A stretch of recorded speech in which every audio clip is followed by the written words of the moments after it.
नमस्कार, आदाब। Crime petrol dial 100 में आप सबका स्वागत है।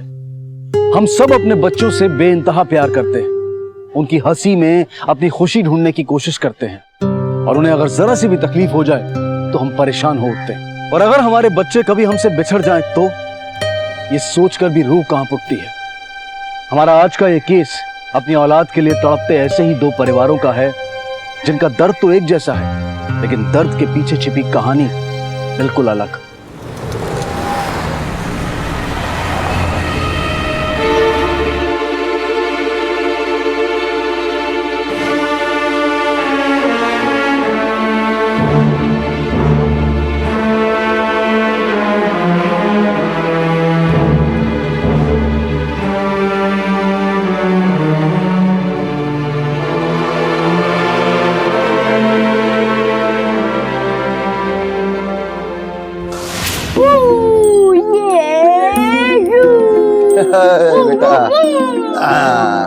देखो अब्बू, मेरी ऑटो कितनी तेज है। मैं भी आपकी तरह बड़ा होकर एक ऑटो ड्राइवर बनूंगा। अरे नहीं नहीं बेटा, तू बड़ा होके बहुत बड़ा अफसर बनेगा। ठीक है अब्बू, जैसा आप कहो।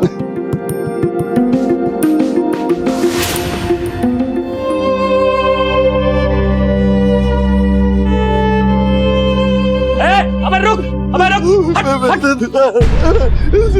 अबे बार बार मैं पोस्टर फाड़ता हूँ और तू बार बार आगे लगा देता है। अबे परेशान कर दिया तूने। देखिए मेरी बात सुनिए, ऐसा मत कीजिए। देखिए 3 महीने हो गए बच्चे को खोए हुए, अल्लाह जाने किस हालत में हो गए। अबे 3 महीने हो गया, अब नहीं मिला तो अब क्या मिलेगा? साहब आते हैं तो हम पे चिल्लाते हैं, कहीं मर आ गया होगा, समझे? ऐसा मत कीजिए, सुनिए देखिए।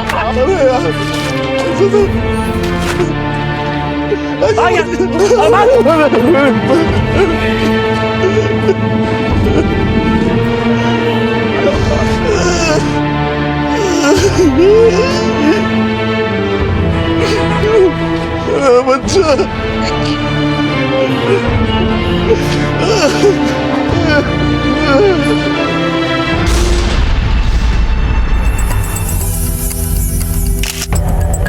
इधर एक दरवाजा है, पीछे से भी जरूर कोई रास्ता होगा। ऊपर देखो।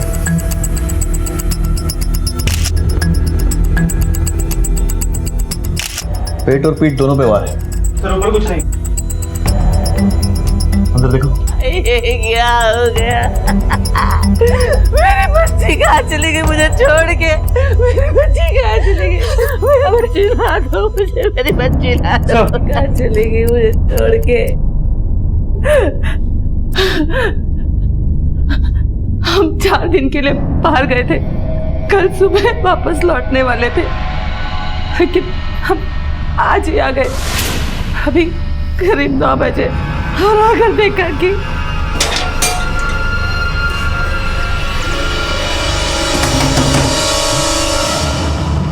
टीवी इतना तेज क्यों चला रहे हैं लोग?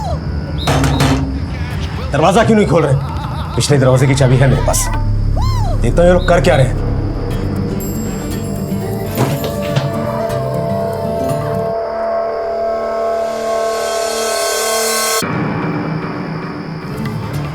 शाजिया, तेरे अब्बू को गए हुए 5 मिनट हो गए, दरवाजा भी नहीं खोला अभी तक। क्या कर रहे होंगे अंदर? अम्मी नहीं पता।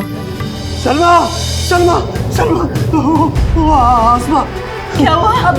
आसमा, आसमा, अरे क्या हुआ मेरी बच्ची को? ये देख, आसमा, आसमा,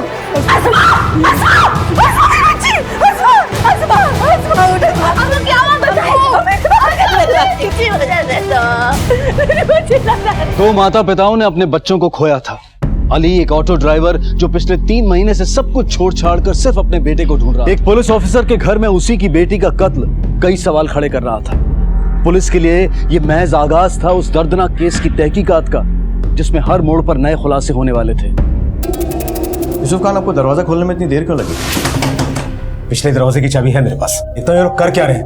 तेरे अब्बू को गए हुए 5 मिनट हो गए, क्या कर रहे होंगे अंदर? सलमा, सलमा, सलमा। अब मुझसे ऐसे सवाल कैसे कर सकते हैं? मलाड ब्रांच में ऐसा ही है ना, तो फिर जानते होंगे कि हमारे शक के घेरे में हर कोई आता है। इसे पूछताछ के लिए प्लीज कोऑपरेट।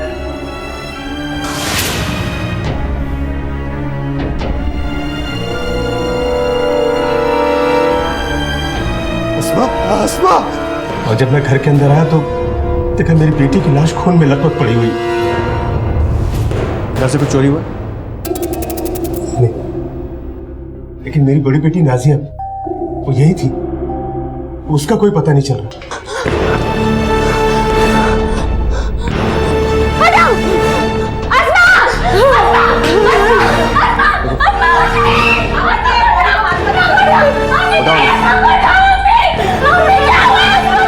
नाजिया, जब ये सब हुआ तुम यहीं थी? जी सर, क्या हुआ था? तकरीबन 8 बजे मैं और अस्मा घर में ही थे। मैं ऊपर के कमरे में थी जब मुझे नीचे से चीखने की आवाज सुनाई दी। मैंने नीचे आके देखा, बाहर भाग गई।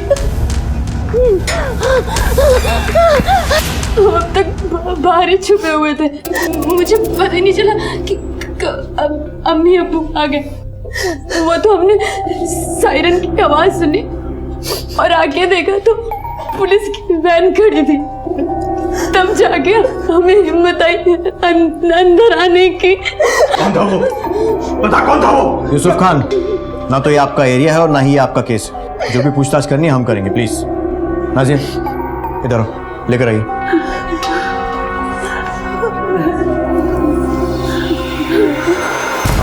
नाजिया, उस आदमी को पहचानती हूँ? पहले कभी देखा? नहीं सर।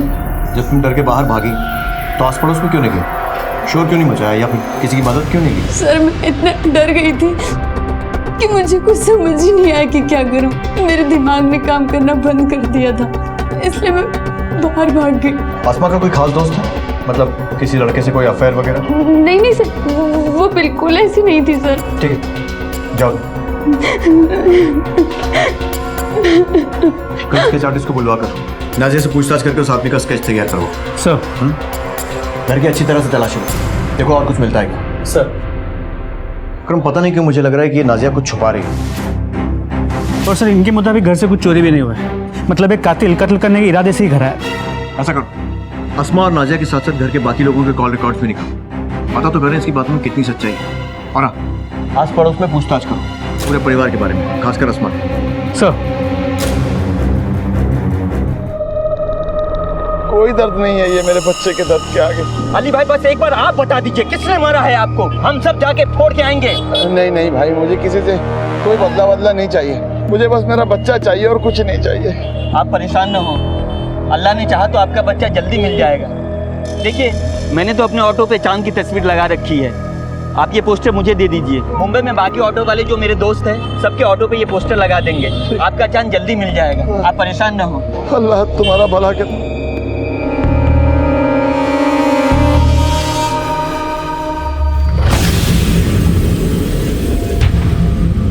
ये देखो, ये है।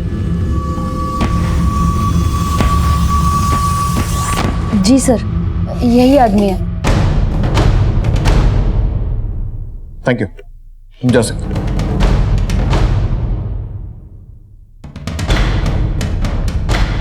सर, ये लड़की ने जो डिस्क्राइब किया है, मुझे लगता है कि ये श्योर नहीं कि इसने क्या देखा है। आई मीन टू से कि जो स्केच मैंने बनाया है, it could be A fake sketch. फिर भी हम कोई चांस नहीं ले सकते। Thank you Manish. Thank you sir. Akram, sketch को हर जगह सर्कुलेट करो, खासकर खबरियों में। पता करो किसी ने कुछ देखा है क्या। कहीं ऐसा तो नहीं है कि ये लड़की हमें गुमराह करने के लिए झूठ बोल रही है। लेकिन सर, नाजिया अपनी बहन के कत्ल के केस में झूठ क्यों बोली? सर, जिस वक्त एक कत्ल हुआ, घर में सिर्फ नाजिया और अस्मा थी। हो सकता है कि इस खून में नाजिया का ही हाथ हो। उसने खून किया हो या करवाया हो सकता है और नहीं भी, लेकिन फिलहाल यकीन के साथ कुछ नहीं कह सकते। लेकिन इतना तो साफ है कि नाजिया की बातों में पूरी तरह से सच्चाई नहीं है। हमें सबूतों को फिर से बारीकी से देखना होगा। अगर मुझे इस यूसुफ पर भी शक, बता कौन था वो? जिस तरह का ये बाप है और जिस तरह हर समय इसके सर पर गुस्सा सवार रहता है, कुछ भी कर सकता है। मोहल्ले के लोगों से पूछताछ करो इस हादसे के बारे में और यूसुफ और उसके परिवार की सारी इंफॉर्मेशन निकालो। सर।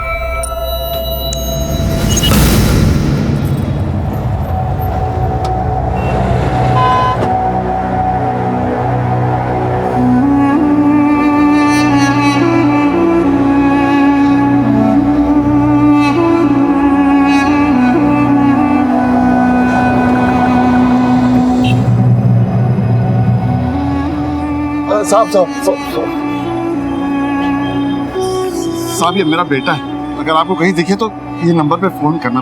आपकी बड़ी मेहरबानी होगी। कार कैसे गुम गया आपका? सब वो घर के बाहर खेल रहा था, पता नहीं कौन लेके गया।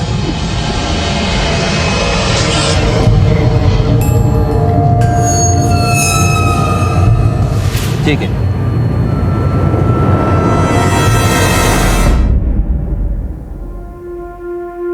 कितने ख्वाब लेके आए थे अभी शहर में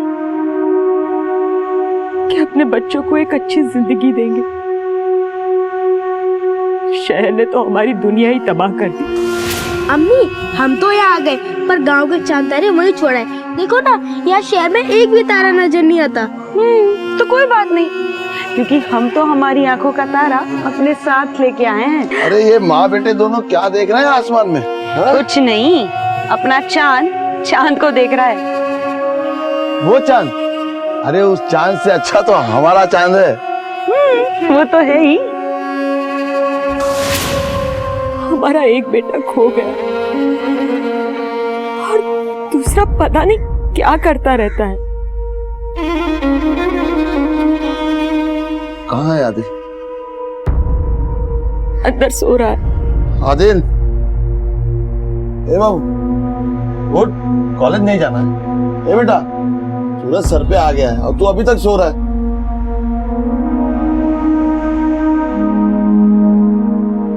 रात भर आपके गुमशुदा बेटे की फोटो चिपका रहा था मैं। यहाँ तो दिन में कॉलेज जाओ और रात में आपके बेटे को ढूंढ। मैं तो खामे का पैदा हो गया हूँ ना, मेरी कोई लाइफ ही नहीं। अरे बेटा कैसी बात कर रहा है? चांद तेरा भाई, हमारा बेटा है। और मैं भी तो आपका बेटा हूं ना, लेकिन आप लोगों को चांद के अलावा कुछ नजर नहीं आता। अब तो शायद आप लोगों को मेरी कदर उस दिन होगी जिस दिन मैं भी गायब हो जाऊंगा। आदिल ऐसा अम्मी रहने दो, पहले आप लोग चांद की सोच से बाहर तो आओ। आदिल,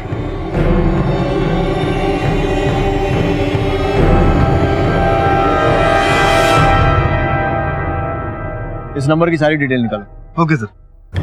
सर, हाँ क्रम, अस्मा की पोस्टमार्टम रिपोर्ट, इसके मुताबिक उस पर एक तेज धार वाली हत्या से वार किया गया।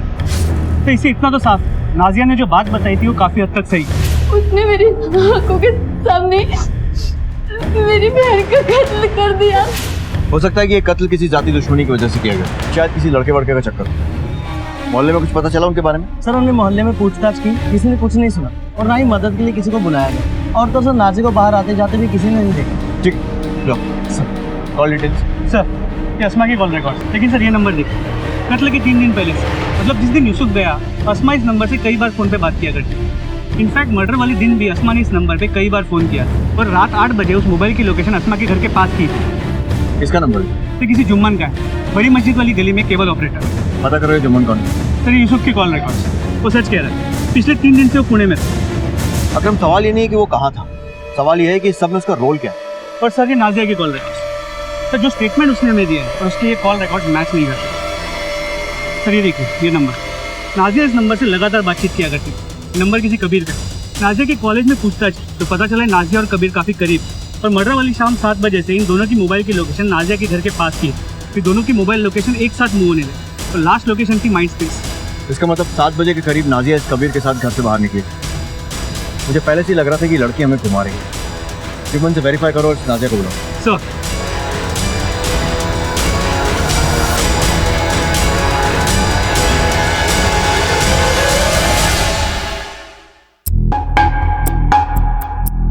तुम किसी अस्मा नाम के लड़की को जानते हो? जी, बहुत प्यारी बच्ची थी और सुना है कि उसका कत्ल हुआ है। लेकिन आप ये सब उसके बारे में मेरे से क्यों पूछ रहे हैं? पिछले कुछ दिनों में अस्मा के नंबर से आपके नंबर में कई बार फोन किया गया, क्यों? अस्मा बिटिया मुझे फोन करके अपनी मनपसंद फिल्म लगाने को कह रही थी, क्योंकि यूसुफ साहब को अपनी बच्चियों का फिल्में देखना, टीवी देखना कतई पसंद नहीं था। इसलिए अक्सर मुझे वो फोन करके अपनी पसंद की फिल्म लगाने को कह रही थी। कल रात तुम उसके घर के पास गए थे? पास नहीं साहब, मैं तो उनके घर पे ही गया था। हेलो जुम्मन चाचा, हाँ बेटा, हम ना टीवी देख रहे थे और केबल ही बंद हो गया। अगर अब्बू को पता चला ना तो कल सुबह आकर ना वो हमारी तबीयत खराब कर देंगे। आप प्लीज आकर ठीक कर दीजिए ना। ठीक है बेटा, बस 8 बजे दुकान बंद करके हम आ जाएंगे। तो करीब 8 बजे मैं वहां गया था और केबल कनेक्शन ठीक करके मैं वापस आ गया। उस वक्त आसमा बिटिया घर पे अकेली थी। मैं और अस्मा घर में ही थे। जो स्केच तुमने बनवाया था वो झूठा है। तुमने कहा था कि अस्मा के कत्ल की रात तुम अपने घर में थी। लेकिन जुम्मन ने बताया कि तुम घर में नहीं थी और तुम्हारे कॉल रिकॉर्ड पे यही कह रहे हैं कि तुम उस वक्त कहीं और थी। कहाँ थी? और ये कबीर कौन है? तुम्हारा बॉयफ्रेंड है ना? नहीं नहीं सर, कबीर सिर्फ हमारा दोस्त है। उस रात हम कबीर और अपने बाकी फ्रेंड्स के साथ फिल्म देखने गए थे। सब इंतजार ही कर रहे हैं, जल्दी जाओ। जा सिमरन जा, जी ले अपनी जिंदगी हमारे खड़ूस अब्बू के आने से पहले। बस मेरी फिल्मी बहन, दरवाजा अच्छे से बंद करना। हाँ जा, मूवी छूट जाएगी वरना। अच्छा दरवाजा अच्छे से बंद करो। हाँ हाँ मैं जल्दी आ जाऊंगी, बाय। हमें पता था अब्बू अम्मी अगली सुबह आने वाले हैं, इसलिए हमने अपने दोस्तों के साथ रात में फिल्म देखने जाने का प्लान बनाया। लेकिन जब हम घर लौटे तो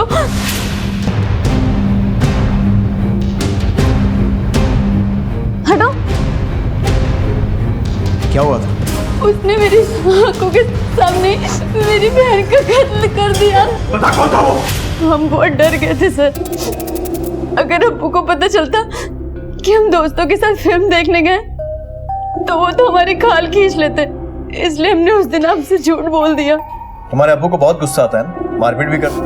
आप अब्बू को कुछ मत बताइएगा, वरना वो हमारी जान ले लेंगे। फिक्र मत करो, मैं यूसुफ से कुछ नहीं कहूँगा, लेकिन तुम्हें ये बात हमसे छुपानी नहीं चाहिए थी। ठीक, तुम जा सकते हो।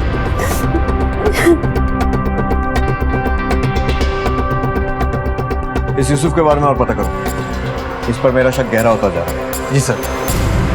मार डालो, इसे भी मार डालो, मुझे भी मार डालो, हम सबको मार डालो, जिस तरह से आपने अस्मा को मारा था।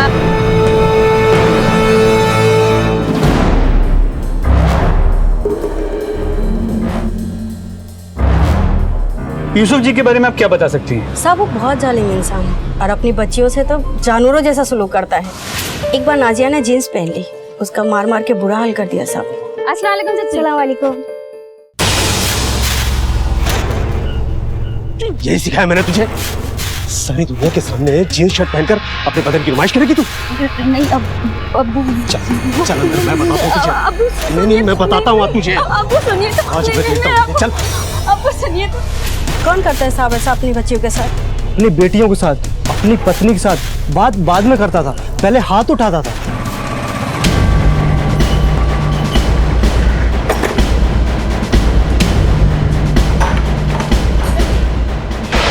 क्या कर रहे हैं यूसुफ साहब आप?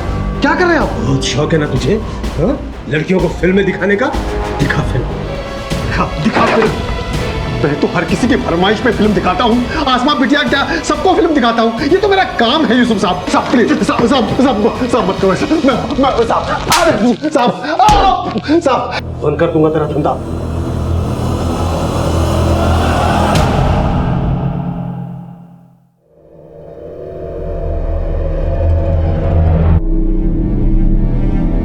उस फाइल को मेरे केबिन में भी। तुम चलो, मैं आता हूं। अली तुम रोज रोज यहां पर क्यों आते हो?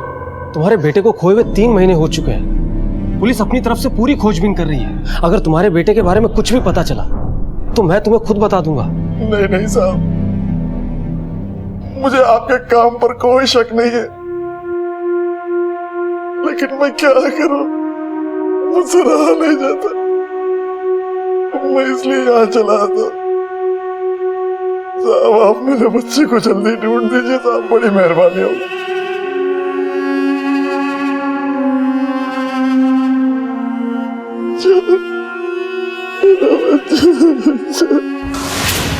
अप्पू हम ये बार बार घर क्यों बदलते हैं? बेटा ये अपना असली घर थोड़ी ना है, अपना असली घर तो गांव में है। और वैसे भी ये शहर रास नहीं है बेटा। जब तू बहुत सारा पढ़ लेगा ना और बड़ा आदमी बनेगा, हाँ। और बड़ा सा घर बनाएगा ना, हाँ। वहां रहेंगे।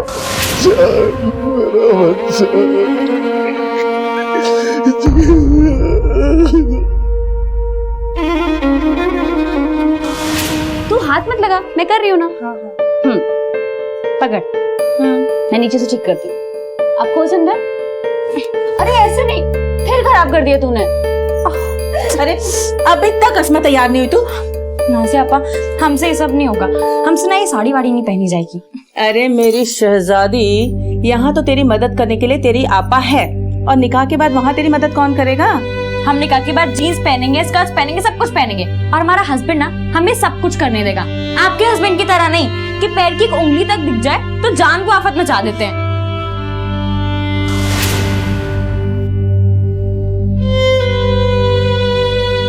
उस दर्द की तो तुलना ही नहीं की जा सकती जो अपने बच्चे को खोने के बाद माँ बाप के सीने में उठता है। सलमा चाहे जितना भी रोले, लेकिन उसके आंसू ना तो उसकी मरी हुई बेटी को वापस ला सकते हैं और ना ही उसके दिल से अस्मा की यादों को मिटा सकते हैं। और अली, वो तो अपने बेटे को ढूंढते ढूंढते खुद को भुला चुका था और रेशमा के लिए अपने प्यारे बेटे चांद की गुमशुदगी का दर्द बर्दाश्त के बाहर था।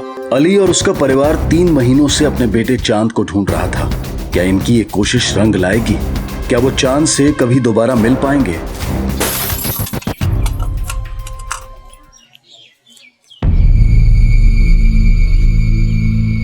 अब्बा, पैसा चाहिए कॉलेज के प्रोजेक्ट के लिए। वैसे कहाँ है? ये है तो सही आपके हाथ में।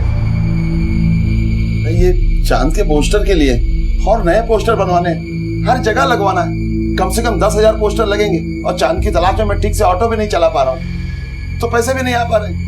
सब कुछ चांद के लिए और मेरे लिए कुछ भी नहीं। आदिल, आदिल क्या कर रहा है? आदिल, आदिल, मेरी बात सुन।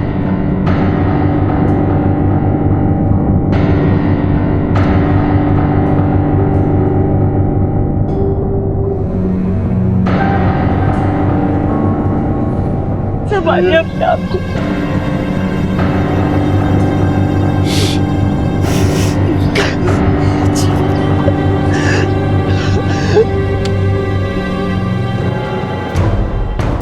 सर, यहाँ आसपास पूछताछ से पता चला कि यूसुफ बहुत ही गुस्से वाला आदमी है। तो मुझे लगता है कि ये क्राइम कुछ इस तरह हुआ हो। उस रात यूसुफ अपने घर में पीछे के दरवाजे से अंदर गया। पिछले दरवाजे की चाबी है मेरे पास, देखता हूँ ये लोग कर क्या रहे हैं।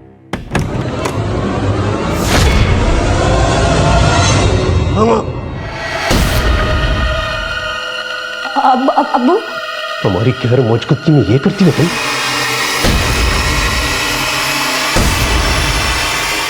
सलमा, सलमा। अगर वो खुद एक पुलिस वाला, इसीलिए उसने सारे सबूत मिटा दिए और मर्डर वेपन भी छुपा दी। और तमाशा भी ऐसा किया कि सबको उस पर यकीन हो जाए। अगर ये खून इस पुलिस वाले ने किया है तो इस केस को सुलझाना बहुत मुश्किल होगा।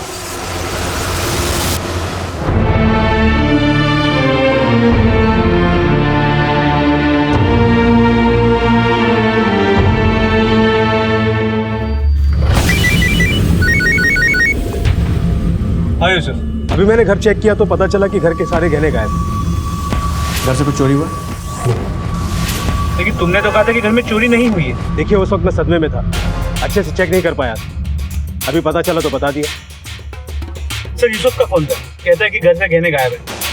इस आदमी का कैरेक्टर कुछ समझ में नहीं आ रहा है। तो मुझे लगता है कि ये हमें घुमाने की कोशिश कर रहा है। हो सकता है मर्डर के बाद इसने खुद गहने गायब किया हो, ताकि इस मर्डर के केस को रॉबरी एंड मर्डर का केस बना सके। लेकिन झूठ की उम्र ज्यादा नहीं होती अकरम। फिलहाल उसकी बीवी और बेटियों से गहनों के बारे में पूछताछ करो, पता करो कि ये सच बोल भी रहा है या नहीं। सर,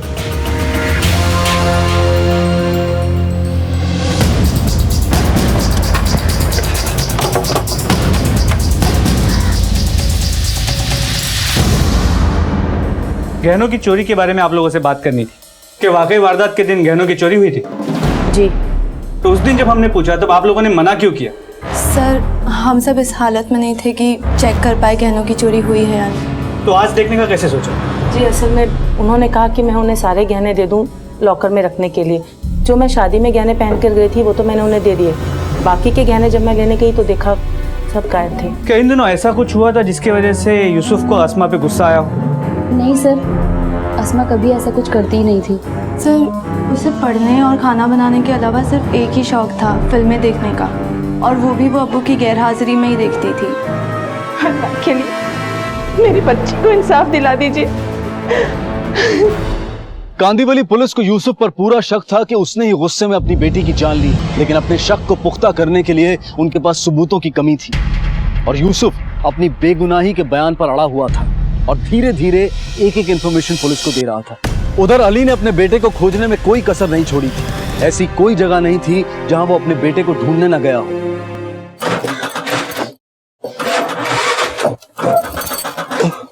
अभी तक गए नहीं आप? देखो ना, पता नहीं क्या हो गया, ये भी नहीं चालू हो रहा। तो ठीक करवा लीजिए ना। कैसे ठीक करवा लूं? नए पोस्टर छपवाने उसके लिए पैसे जमा कर रहा हूँ। पता नहीं अल्लाह क्या इम्तिहान ले रहा है हमारा। ये ठीक नहीं करवाएंगे फिर आप चांद को ढूंढोगे कैसे?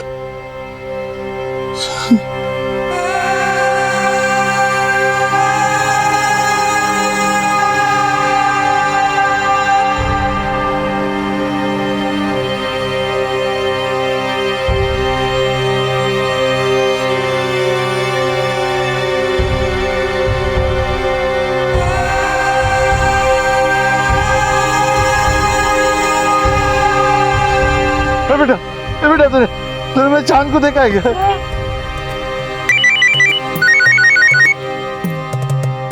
हेलो, हाँ ये चांद मोहम्मद आपका बेटा है? हाँ मैंने इसे देखा है। क्या मेरे बच्चे को जानते हो? कहाँ है वो, कैसा है? आप ऐसा करो, कल 50,000 लेके शाम को 4 बजे शास्त्री पार्क के पीछे आ जाओ। 50,000? हाँ, जिनके पास आपका बच्चा है वो बहुत खतरनाक आदमी है, वो 50,000 से कम में मानेंगे नहीं। हाँ मैं 4 बजे आ जाऊंगा। सर, मुझे नहीं लगता कांदीवली पुलिस मेरी बेटी के केस को सॉल्व कर पाएगी। सर प्लीज उस केस को अपने मलाड पुलिस स्टेशन में शिफ्ट करवा लीजिए। नहीं यूसुफ, मैं इसमें कुछ नहीं कर सकता। मैं तुम्हारी भावनाओं को अच्छी तरह से समझ रहा हूँ, लेकिन ये हमारे नियमों के खिलाफ है। वैसे कांदीवली पुलिस की टीम अच्छे से काम कर रही है। आई एम सॉरी, मैं कुछ नहीं कर सकता। You can understand. जी सर, मैं समझ रहा हूँ। 10, 20, 30, ये 40, ये 50 हो गए ना पूरे 50। अब्बू आप यहाँ हो तो ऑटो कहाँ है? वो मैंने भेज दिया। चांद को वापस लाने के लिए 50,000 रुपए की जरूरत थी। आप पागल हो गए क्या? अच्छा खासा ऑटो बेच दिया, आज ऑटो बेचा है, कल मुझे बेच देना, परसों घर बेच देना। ऐसा क्यों सोच रहे हो? आपका बेटा के चांद ही है, मैं नहीं हूँ आप क्या? अरे पर आदिल बात तो सुन। अच्छा खासा ऑटो बेच दिया, दिमाग खराब हो गया दोनों का। आदिल बात सुन। आदिल ऐसा क्यों सोच रहा है तुम? सुन तो सही आदिल। रेशमा जाने दे, जब चांद वापस आ जाएगा ना तो अपने भाई को देख के खुश हो जाएगा वो। तू काम कर, एक रुमाल ला के दे इसको, ले जा।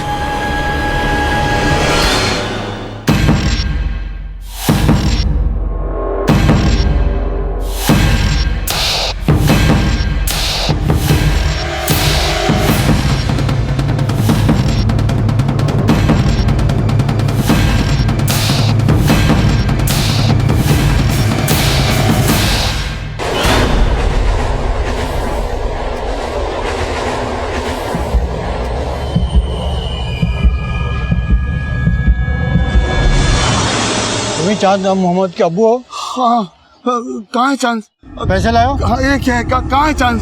चलो मैं बताता हूँ, चलो। वो ठीक तो है ना? हाँ बिल्कुल ठीक है एकदम। मेरा बच्चा, हाँ चलो चलो चलो। ठीक है।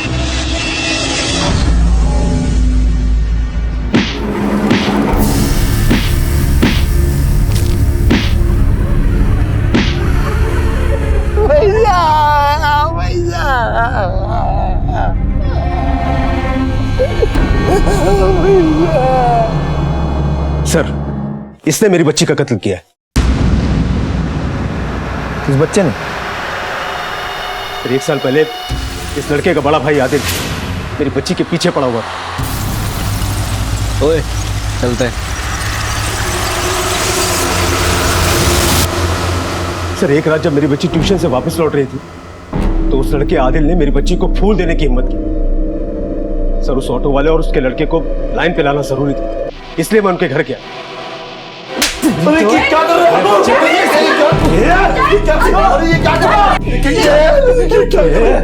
बहुत हिम्मत है तेरे अंदर ना, मेरी बेटी को फूल देगा तू? कल की कल मुंबई शहर खाली करो, बोरिया बिस्तर बांध के यहाँ से। सर, इस पोस्टर का मतलब यह है कि वो लोग मुंबई में ही। तो मुझे पक्का यकीन कि मेरी आसमा का कत्ल या तो उस लड़के आदिल ने किया है या फिर उसके बाप ने। लेकिन तुम्हारी तो 3 बेटियां हैं और उनके चक्कर में तुमने कई सारे लड़कों के साथ मारपीट की। हो सकता है उनमें से कोई हो सकता है सर, बहुत से लड़के हैं जो मेरे हाथों पिट चुके हैं। पर आजकल के लड़कों को दूसरा कोई काम धंधा तो है नहीं, बस प्यार का झंडा लेकर निकल पड़ते हैं। इसीलिए मैं अपनी बच्चियों पे सख्ती करता हूं कि मैं नहीं चाहता कि किसी आवारा लड़के के चक्कर में पड़कर वो अपनी जिंदगी खराब करे। सर, बहुत सारे लड़के हैं जिनके दिमाग ठिकाने लगाए मैंने, लेकिन उस लड़के आदिल में कोई बात थी, उसकी आंखों में एक आग थी। जिन जिन लड़कों से पंगा लिया है तुमने, उन सबकी डिटेल्स चाहिए मुझे। सर आइए। सर,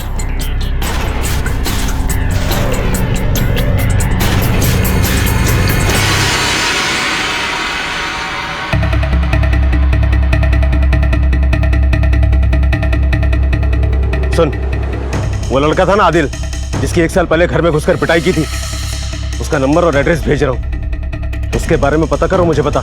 आप फिक्र मत करो यूसुफ साहब। आपने जो हमें नंबर दिया था वो किसी फेक आईडी पर रजिस्टर्ड है। अभी तो फोन स्विच ऑफ आ रहा है, लेकिन नंबर को हमने ट्रैकिंग पर डाल दिया। जैसे कुछ पता चलेगा हम आपको बता देंगे। लेकिन एक बात बताइए, आपको किसी ने बोला और आप पैसे लेकर चल दिए अपने बेटे को लाने के लिए? कम से कम आपको एक बार पुलिस के पास तो आना चाहिए था। क्या करता साहब, 3 महीने से मेरे बच्चे का कुछ पता नहीं चल पा रहा है। एक उम्मीद नजर आई थी, लेकिन अब सब अंधेरा ही अंधेरा है। मैंने अपना ऑटो बेच दिया, मेरा सब कुछ खत्म हो गया है साहब, सब कुछ खत्म हो गया। देखिए आप लोग चिंता मत कीजिए, हम पूरी कोशिश करेंगे कि आपका बेटा और पैसा दोनों जल्द से जल्द आपको मिले।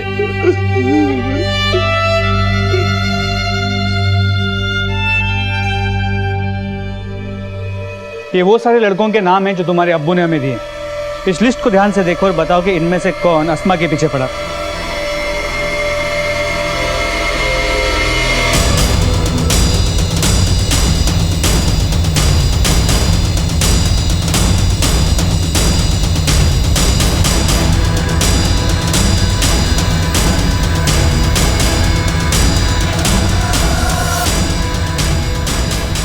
हमारे अब्बू को सबसे ज्यादा शक इस आदिल पर है, और तुमने इसका नाम टिक ही नहीं किया, क्यों?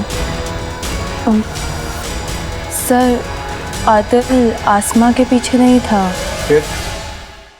आदिल तो मुझे बहुत ज़्यादा परेशान करता था,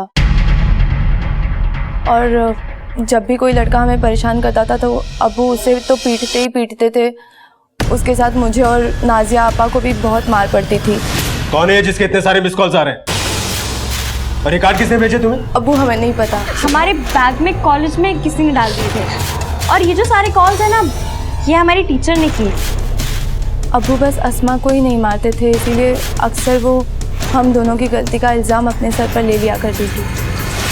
आदिल और अस्मा का कोई लेना देना नहीं था सर। और जब अब्बू ने आदिल के घर वालों को और आदिल को पीटा, उसके बाद तो आदिल ने अपना कॉलेज भी छोड़ दिया था। करीबन 1 साल से मैंने आदिल को देखा भी नहीं है।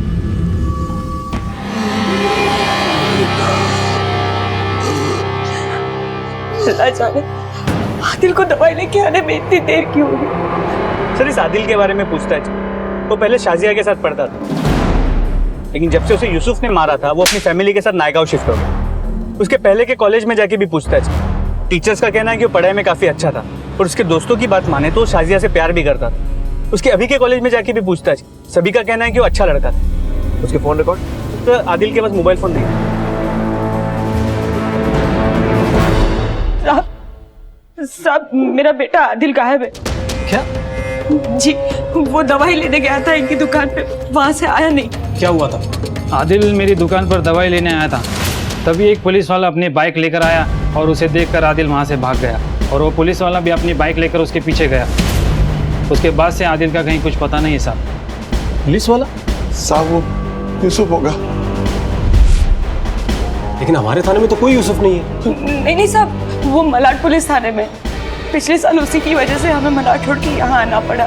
बहुत पीटा था उसने इनको और मेरे बड़े बेटे आदिल को। साहब, मुझे डर है कि मेरे आदिल के साथ उसने कुछ ऐसा वैसा ना कर दिया। और साहब, मुझे तो शक है कि मेरे चांद को भी उसी ने गायब किया। लेकिन 1 साल बाद यूसुफ आदिल के पीछे क्यों आया?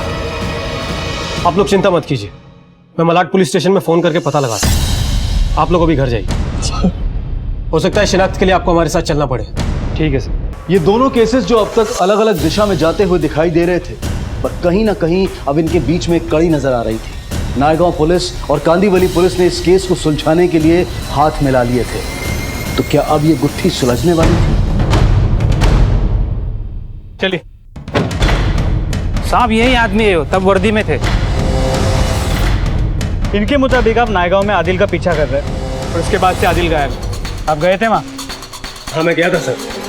तो मैंने आपको बताया था कि पहले मैंने उसे मारा भी था, लेकिन इस बार मैंने ऐसा कुछ भी नहीं किया। लेकिन तुम वहां गए ही क्यों थे? क्योंकि मैं तंग आ गया हूँ आप लोगों से। किसी काम के नहीं है आप लोग। उस आदिल के बारे में सारी इन्फॉर्मेशन देने के बावजूद भी आप लोगों ने कोई एक्शन नहीं लिया। इस तरह मेरी बेटी को इंसाफ तो नहीं मिलेगा ना सर। अपनी हाथ में रहो। माना कि तुम पुलिस वाले हो, लेकिन इस वक्त तुम खुद एक सस्पेक्ट हो। अब सच सच बताओ कि क्या किया आदिल के साथ। मैंने कुछ भी नहीं किया, मैं सिर्फ उससे बात करने के लिए गया था, लेकिन मुझे देखते ही वो वहां से भाग गया। अगर तुमने उसके साथ कुछ नहीं किया तो अब तक घर क्यों नहीं पहुंचा वो? मुझे क्या पता, मार तो नहीं दिया उसे? जब तक तुम्हारी बेटियों की बात आई है तब तक तुमने कानून अपने हाथ में लिया है और उसके लिए तुम सस्पेंड तो जरूर हो, लेकिन अगर आदिल के साथ कुछ भी बुरा किया है ना तो तुम्हें कोई नहीं बचा सकता। कुछ दिन मेहमान बनाकर रखो इन्हें अपना। चलो हमारे साथ। सर मुझे मेहमान बनाने से अच्छा है मेरी बच्ची के कातिलों को ढूंढिए। चलो। हो सकता है कि नायगांव शिफ्ट होने के बाद भी आदिल ने शाजिया का पीछा ना छोड़ा। ओए चलते हैं। आदिल तो मुझे बहुत ज़्यादा परेशान करता था, और जब ये बात यूसुफ को पता लगी तो उसने उसका बदला आदिल के छोटे भाई चांद से लिया। और जब अली और आदिल को इस बारे में पता चला तो बदला लेने के लिए उन्होंने अस्मा को निशाना बनाया। नहीं सर, अली वैसा आदमी नहीं, क्योंकि अगर अली ने ये सब कुछ किया होता तो अपने बेटे चांद को लेकर इतना परेशान क्यों होता। लेकिन हाँ, मुझे आदिल पर थोड़ा शक है, क्योंकि जब से उसका भाई चांद गायब हुआ है तब से आदिल ने अपने बाप का बहुत ही कम साथ दिया चांद को ढूंढने के लिए। वैसे इस वक्त तो कुछ भी कहना गलत हो, लेकिन जब ये पॉइंट निकला ही है तो हमें इन्वेस्टिगेशन तेज कर देनी चाहिए। ढूंढो इस आदिल को। Yes sir.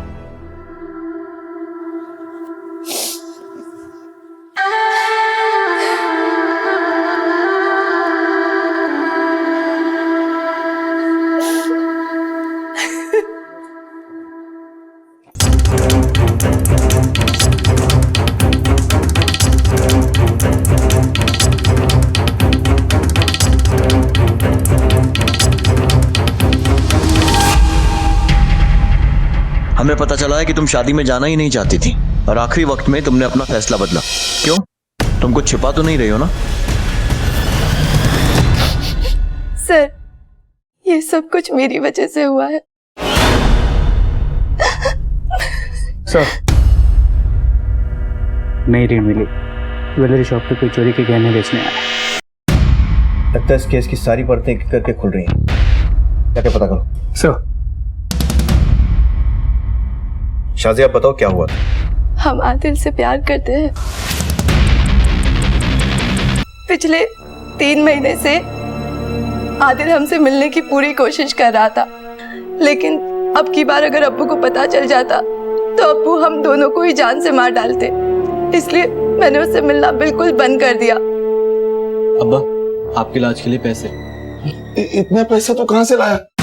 हम बताते, गहने बेच के। पकड़ो से। चल चल चलो। शाजिया ने मैं सब कुछ बता दिया, अब तू शुरू कर। सब प्यार करता था मैं शाजिया से, अब भी करता हूँ। आदिल हमसे मिलने के लिए घर पर आने वाला था। मुझे पता चला था कि उसके अम्मी अब्बू 4 दिन के लिए कहीं बाहर गए, लेकिन अब्बू हमें जबरदस्ती अम्मी के साथ शादी में ले गए। तो सब में चुपचाप मौका पाकर उसके घर के पिछले दरवाजे से दाखिल हो गए।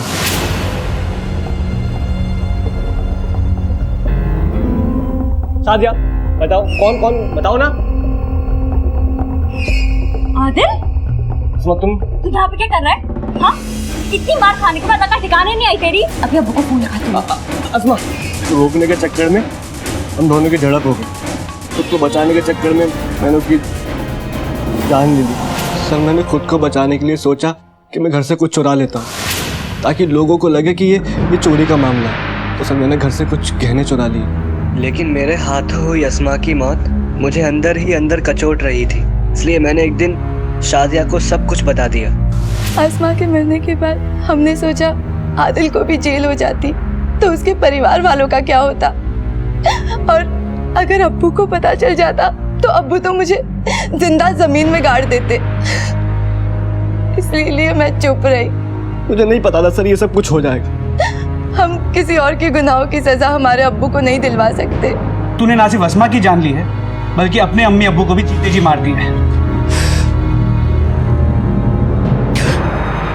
अगर तुम पहले ही अपने और आदिल के बारे में सबको बता देती तो शायद ये सब नहीं होता और आसमा आज जिंदा होती। तुम्हें पता था कि तुम्हारी बहन का कातिल कौन है, फिर भी तुमने किसी से कुछ नहीं कहा, चुप रही, और इसलिए अब कानून की नजर में तुम भी गुनाहगार हो।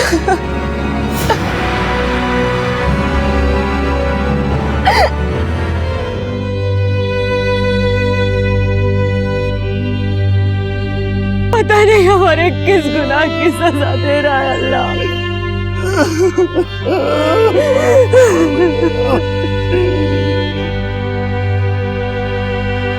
वो आज भी अपने बेटे को ढूंढ रहा है और हम सब भी यही उम्मीद करते हैं कि अली को उसका चांद जल्द मिल जाए। शायद इतना सब कुछ ना होता और अस्मा की जान ना जाती अगर यूसुफ ने अपने और अपनी बेटियों के बीच डर की मजबूत दीवार ना बनाई होती। ज्यादा सख्ती और ज्यादा छूट दोनों ही बच्चों के लिए गलत है। माता पिता को बच्चों के लिए बीच का रास्ता चुनना होगा जहां बच्चे सुरक्षित भी रहें और अपनी बात बताने के लिए स्वतंत्र भी।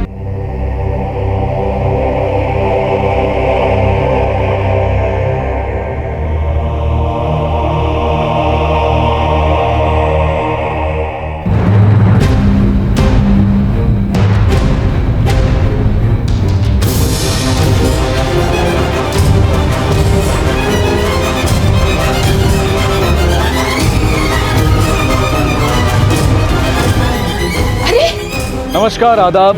क्राइम पेट्रोल डायल 100 में आप सबका स्वागत है। कहते हैं कि जब हमारे पास अधिकार आते हैं तो उसके साथ साथ हमारी जिम्मेदारियां भी बढ़ जाती हैं। लेकिन कुछ लोग अपने इस अधिकार को अहंकार समझ बैठते हैं और अहंकार अक्सर विनाश का कारण बनता है। आज की कहानी महाराष्ट्र के पुणे शहर की ऐसी दिल दहला देने वाली कहानी है जहां दुश्मनी, लालच और रिश्तों की उलझी हुई डोर ने पुलिस को उलझा कर रख दिया।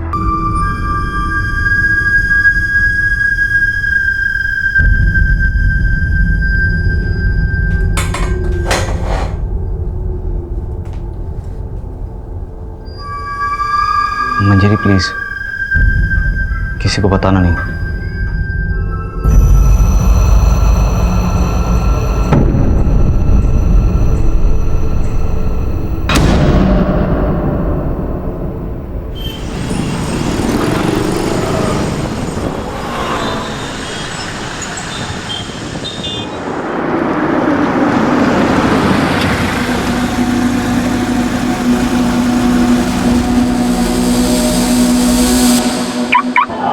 Good morning.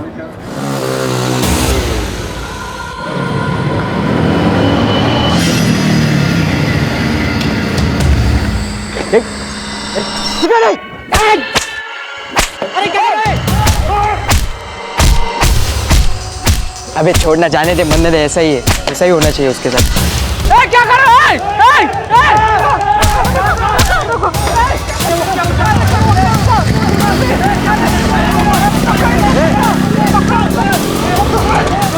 अरे कोई एम्बुलेंस को बुलाओ। एम्बुलेंस। किशोर पाटिल जो कि पुणे के एक नामचीन कॉलेज का प्रिंसिपल था, उसके साथ ऐसा क्या हुआ था जिसकी वजह से वो आत्महत्या करने की सोच रहा था? आखिर उसने अपने छोटे भाई की बीवी मंजरी से इस बात को गुप्त रखने के लिए क्यों कहा था? मंजरी प्लीज, किसी को बताना नहीं। और इस सब के बाद उस पर एक जानलेवा हमला भी होता है। अरे क्या कर रहे हो? आखिर ये लोग कौन थे और किशोर को इस तरह दिन दहाड़े क्यों मार रहे थे? किशोर खुद देखने में जितना सरल था, उसकी जिंदगी उतनी ही उलझी हुई थी। लेकिन क्या इस सब के लिए वो खुद जिम्मेदार था?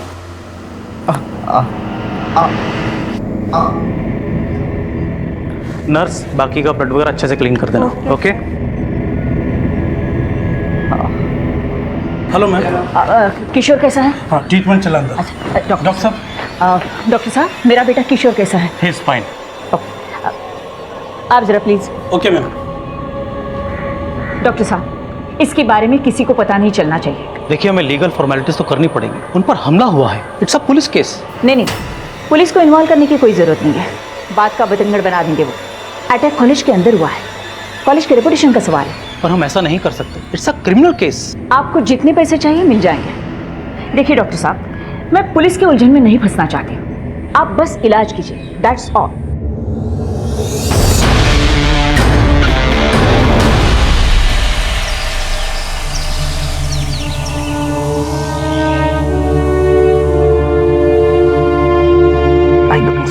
आराम से।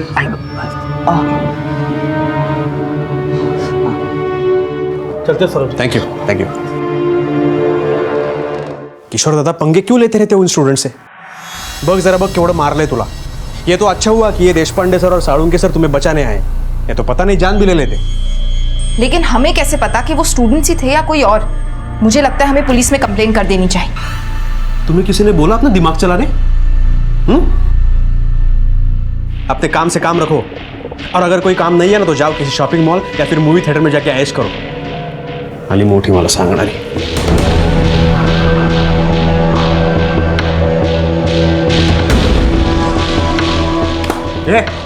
क्या करती है? पागल हो गई हो? तो कौड़ी की हैसियत है नहीं तुम्हारी और मुझे जलील करते हो। तो क्या करूं? आरती उतारूं? अरे जितनी इज्जत देता हूं ना उतने भी बहुत है। तुम क्या इज्जत दोगे? खुद की तो कोई औकात है नहीं और मुझे मेरी औकात दिखाने चले। बस इसी चीज का इंतजार था मुझे। अब मैं चुप बैठने वाली नहीं, देखो क्या करती हूँ। क्या करशील? ये भूल मत कि हम दोनों एक ही फंदे में फंसे हुए हैं, तुम्हारे बाप और मेरे आई की वजह से। कुछ करने का सोचना भी मत। कोई तुम्हारा सपोर्ट नहीं करेगा, तुम्हारा बाप भी नहीं। तो भलाई इसी में है कि हम दोनों इसी फंदे में बंधे रहकर अपनी जिंदगी अपने अपने तरीके से जिए और अपने काम से काम रखें।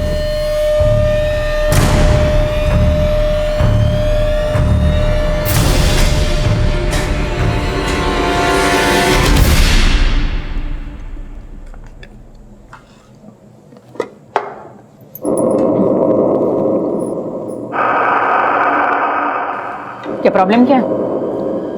तुम दोनों खाना क्यों नहीं खा रहे हो? कोई मर गए क्या? अगर खाना नहीं खाना था तो रूम में बैठे रहते, यहाँ क्यों आए? इस घर में और कॉलेज में सिर्फ मेरे डिसीजन मानने पड़ेंगे। अगर ये बात किसी के समझ में नहीं आई हो तो आप दिमाग में बिठा लो।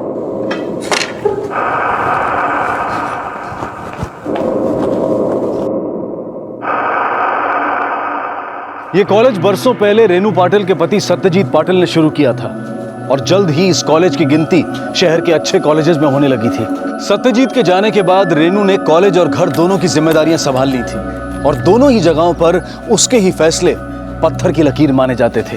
रेनू के आगे किसी की नहीं चलती थी, लेकिन तानाशाही के ज्वालामुखी से बगावत का लावा फूटने में ज्यादा देर नहीं लगती।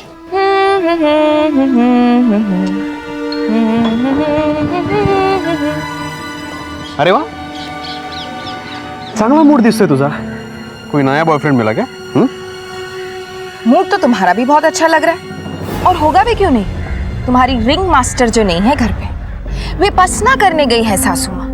हे देवा, उन्हें अक्ल देना कि वो हमेशा के लिए वहीं रह जाए ताकि हम सबका पीछा तो छूटे। तुझा माहिती नहीं मला, लेकिन मैं मेरी आई से बहुत प्यार करता हूँ। प्यार? और उस औरत के साथ? तुम कितना भी अच्छा बनने की कोशिश कर लो सौरभ, लेकिन तुम भी अच्छे से जानते हो कि इस घर में मैं तो क्या, उनकी कोई इज्जत नहीं करता। बस सब डरते हैं उनसे। बड़े आए अपनी आई से प्यार करने वाले।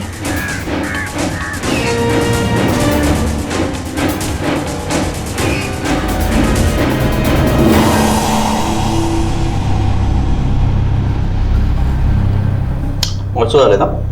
तुम्हें आज भी छोले इतने पसंद है? तुम्हें आज भी मेरी पसंद और नापसंद याद है? तुम्हारे हाथों का स्वाद वैसे के वैसा है। इतने सालों बाद उस दिन जब तुम्हारा फोन आया तो मैं कैसे रिएक्ट करूं मुझे समझ में नहीं आ रहा था। I was surprise. तुम आज भी मेरा इंतजार कर रहे हो? तुम्हारे जाने के बाद कोई पसंद ही नहीं आई। शायद किस्मत ने हमें एक और मौका दिया है पास आने का, और वो मौका मैं नहीं खोना चाहता। लेकिन अगर तुम्हारी आई को पता चल गया कि मैं वापस आ गई हूं तो?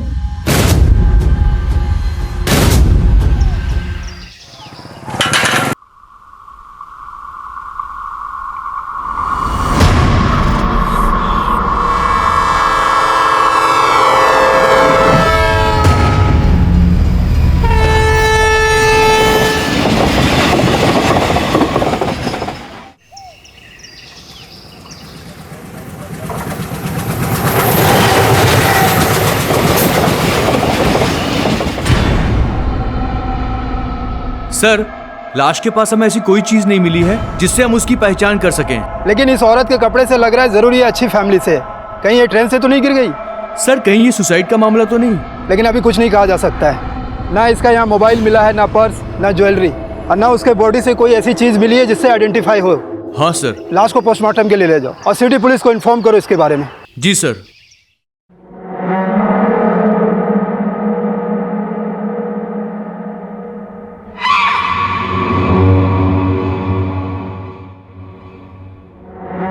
भाऊजी, उस दिन हम दोनों के बीच जो हुआ वो एक्चुअली मैं बहुत फ्रस्ट्रेशन में थी। आप प्लीज मुझे इग्नोर मत कीजिए, मैं वैसे ही बहुत शर्मिंदा हूँ। मंजरी, मुझे पता है तुम्हारी शादीशुदा जिंदगी उतनी अच्छी नहीं चल रही है। हर उम्र की एक जरूरत होती है, पर ये सब आई को कैसे समझाए? उस दिन हमें देखकर पता नहीं उसने क्या क्या सोचा होगा। So please be careful. Kishore Dada, हाँ, इंदौर के विपश्यना सेंटर से कॉल आया था। आई अब तक वहां पे पहुंची नहीं है। क्या? अरे 5 दिन हो चुके हैं आई को जाके। आई ने कहा था कि वहां पे मोबाइल अलाउड नहीं है, इसलिए मैंने कॉल नहीं किया।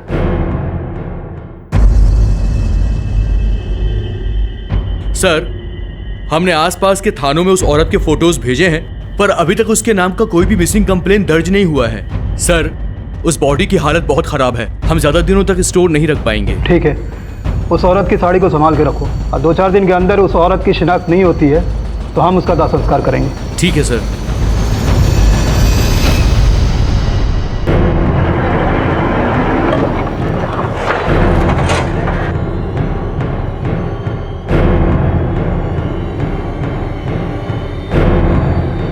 सर, आई को इंदौर के लिए निकले हुए 5 दिन हो चुके हैं। अगर वो विपश्यना सेंटर नहीं पहुंची तो आखिर गई कहाँ?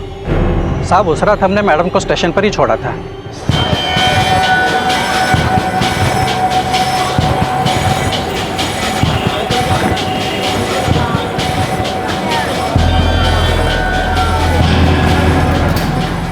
उसके बाद गाड़ी बंगले पे लगाई और हम घर चले गए।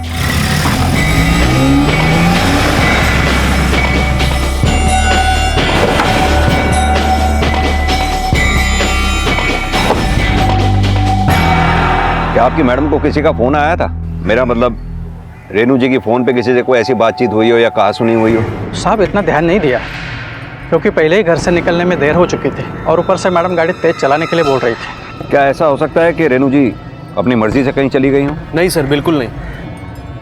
उन्हें कभी कहीं जाना होता तो हमें बता के जाती। ठीक है, हमें रेनू जी के बारे में जैसे ही कुछ पता चलता है आप लोगों को इन्फॉर्म करते हैं। Please do that. Thank you. Thank you.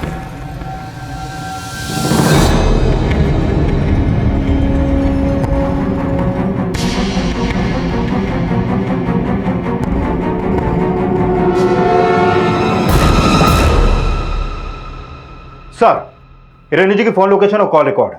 जिस रात रेनू जी की ट्रेन थी, ठीक उसी रात करीब 10 बजे उनका फोन स्विच ऑफ हो गया था। और सर, उनके फोन की लास्ट लोकेशन पूना जंक्शन की थी।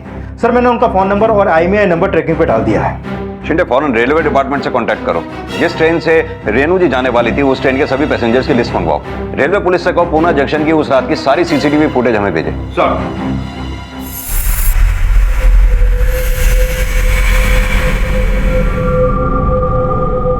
चलो अच्छा है, घर का एक टेंशन तो कम हुआ। काश वो कभी वापस ही ना आए ताकि हम सब सुख शांति से रह पाए। अरे, आप दोनों ऐसे क्या देख रहे हैं? आप लोग कितना भी छुपाने की कोशिश करें, लेकिन सच तो यही है कि आप भी नहीं चाहते कि वो खड़ूस बुढ़िया कभी भी वापस घर लौटे। जबान संभाल के बात कर। दोबारा थप्पड़ मारूंगा ना, उड़ भी नहीं पाओगी। दोबारा थप्पड़ मारने की सोचना भी मत। तुम्हारी आई नहीं अब तुम्हें यहां बचाने के लिए। पक्का जेल भिजवा के रहूंगी।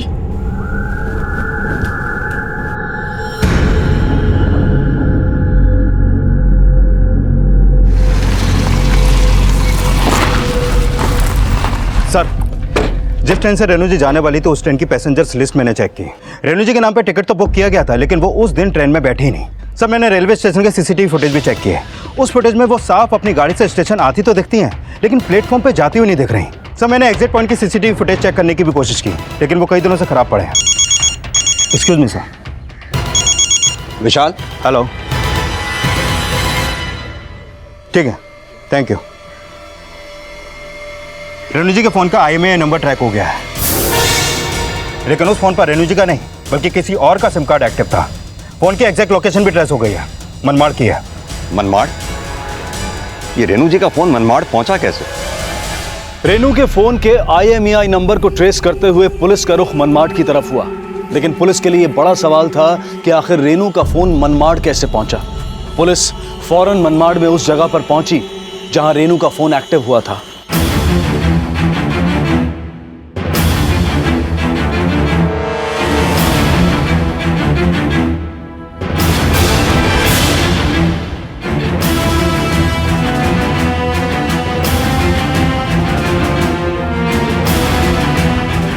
सुनिए, जी 8896143134।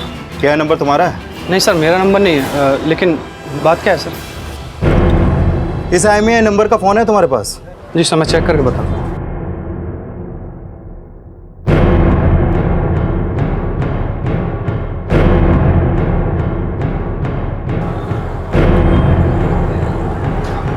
जी सर, ये रहा मोबाइल। ये फ़ोन तुम्हारे पास आया कैसे? सर, मैं सेकंड हैंड मोबाइल खरीदता हूँ। एक कस्टमर आया था जिसने मुझे 3000 में बेचा। उस कस्टमर की शक्ल याद है तुम्हें? सर, दिन में 50 लोग आते हैं, किस किस की शक्ल याद रखूँगा? अच्छा, तुम्हारी दुकान में इस फ़ोन पे एक सिम कार्ड एक्टिव हुआ था, वो सिम कार्ड किसका था कुछ मालूम है तुम्हें? नहीं सर, मैंने तो उसमें कोई सिम कार्ड नहीं डाला, लेकिन हाँ उसने अपना एक सिम कार्ड डाला था, डाल के मुझे चेक करके दिखाने के लिए। रेनू जी का फोन हमें मनमाड़ में ट्रेस हुआ है। कोई आदमी उनका फोन सेकंड हैंड मोबाइल्स की शॉप पर बेचकर चला गया। रेनू जी को गायब हुए आज 7वां दिन है और अभी तक कोई रैंसम कॉल भी नहीं आई आप लोगों को। ऐसे केसेस में अपहरण फिरौती के लिए नहीं बल्कि हत्या के इरादे से किए जाते हैं और हमें शक है कि शायद रेनू जी के साथ भी अब तक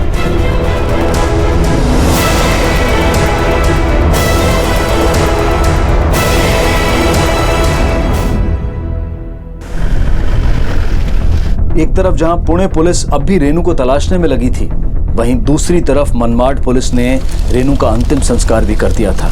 रेनू के हत्यारे अब भी खुले घूम रहे थे, पर जल्द ही पुलिस को एक अहम सफलता मिली। सर, मनमाड़ रेलवे पुलिस से एक इन्फॉर्मेशन आई है। जिस रात रेनू जी की इंदौर के लिए ट्रेन थी, ठीक उसके अगले दिन उन्हें रेलवे ट्रैक पे एक लाश मिली थी। उसकी डिस्क्रिप्शन रेनू जी से मैच करती है। तो लाश के साथ और कुछ भी नहीं था सर। कंफर्मेशन के लिए मैंने उन्हें फोटो भेज दी सर। रेनू जी को गायब हुए 7 दिन हो चुके हैं और अब तक उनकी कोई खबर नहीं है। मुझे स्ट्रॉन्ग डाउट है जो ये लाश मिली है ये रेनू जी की ही होगी। और यही शक जब मैंने रेनू जी के परिवार के सामने जताया तो उनका कोई खास एक्सप्रेशन ही नहीं था। हमें शक है शायद रेनू जी की भी अब तक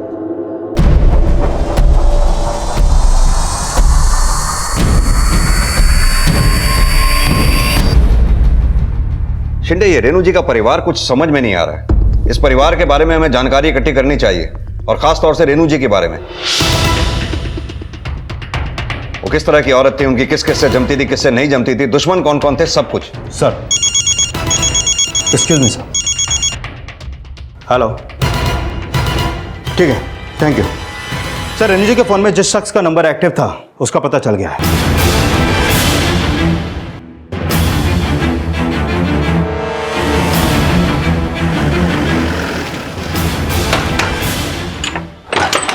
विजय। हाँ साहब। आओ चलो। अरे साहब कहाँ लेके जा रहे हो? अरे साहब बताता साहब, बताता हूँ।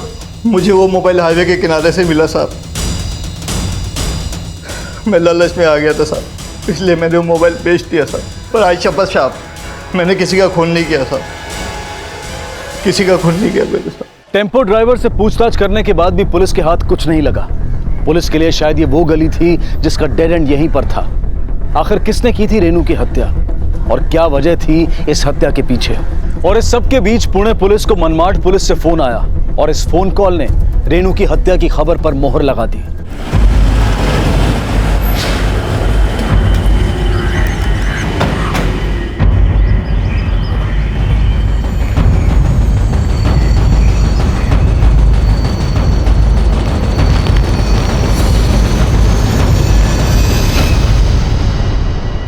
हाँ सर, ये मेरे आई की साड़ी है, उस दिन यही पहनी थी उसने।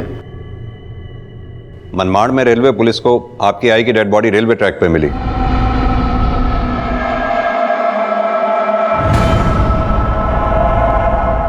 उनकी शिनाख्त नहीं हो पाई, इसलिए रेलवे पुलिस ने उनका अंतिम संस्कार कर दिया।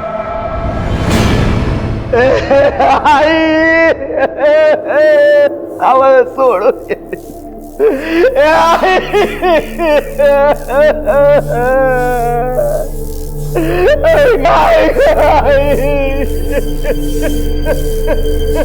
संभालिए अपने आप को।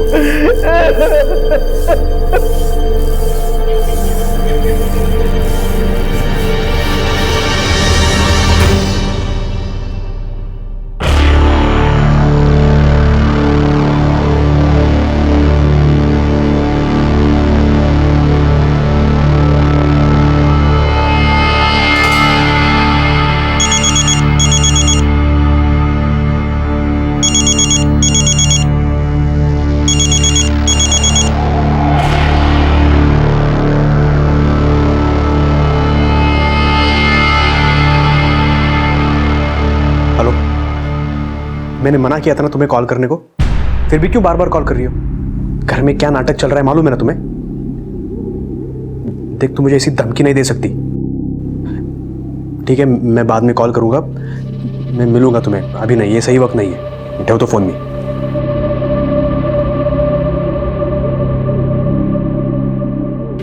सर, ये रेणु जी की पोस्टमार्टम रिपोर्ट, इस रिपोर्ट के मुताबिक उनकी मौत ट्रेन के नीचे आकर कटने की वजह से हुई थी। लेकिन सर, इस रिपोर्ट में एक सरप्राइजिंग बात सामने आई है। क्या? मरने से पहले रेणु जी के सर पे किसी भारी चीज से वार किया गया था और मरने से कुछ घंटे पहले क्लोरोफॉर्म सुंघाकर उनको बेहोश भी किया गया था। लेकिन रेणु जी के साथ ऐसा किया किसने? कहीं ऐसा तो नहीं रेणु जी की मौत में उनके परिवार वालों का ही हाथ है? क्योंकि रेणु जी की मौत की खबर सुनकर मंजरी और सौरभ ज्यादा दुखी नजर नहीं आए। और रही बात किशोर की, वो अपनी मां की मौत की खबर सुनकर शायद कुछ ज्यादा ही ओवर रिएक्ट कर रहा है। इन सब पे नजर रखो शिंदे, ये सब दूध के धुले हुए नहीं है। एक काम करना, तुम कल कॉलेज जाकर पूछताछ करना, मैं उस ड्राइवर से दोबारा मिलूंगा। हो सकता है शायद वो घर के अंदर की ऐसी कोई बात जानता हो जो हमारे काम की हो। सर,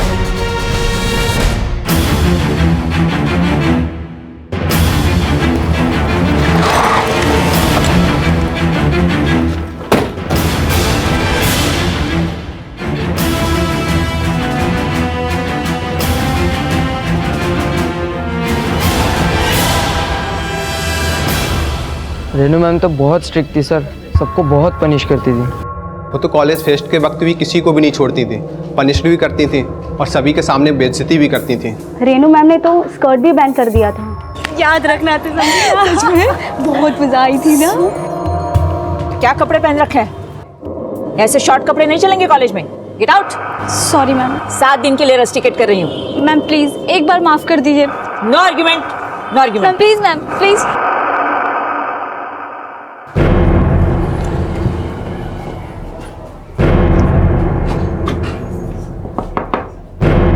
रामनाथ। जी सर। सोचा बेटे। तुमने अपनी मैडम रेणु जी को स्टेशन पे ठीक कितने बजे छोड़ा था तुम? ठीक 10 बजे साहब, 10:15 की मैडम की ट्रेन थी। उसके बाद जैसे मैंने आपको पहले कहा, मैडम की गाड़ी मैंने बंगले पे लगाई और सीधा अपने घर वापस आ गए।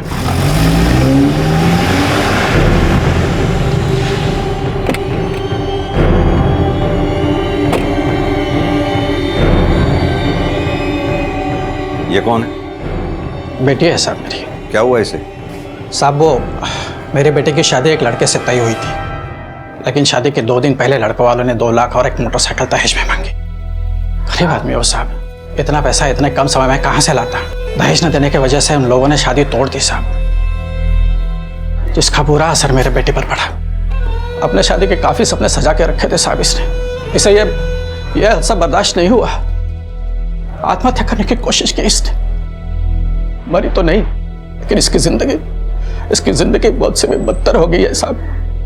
तब से लेकर आज तक इसी हाल में जी रही है वो।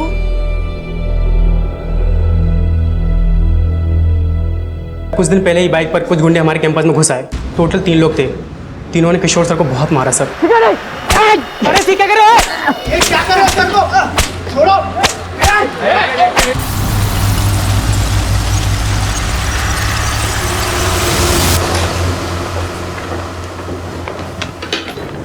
ये क्या है? देखो तो खोल के। कॉलेज में जूनियर प्रोफेसर की job. Thank you so much Kishore. Don't thank me, you deserve it. Kishore ji, हमें आपसे कुछ बात करनी है। रागिनी प्लीज।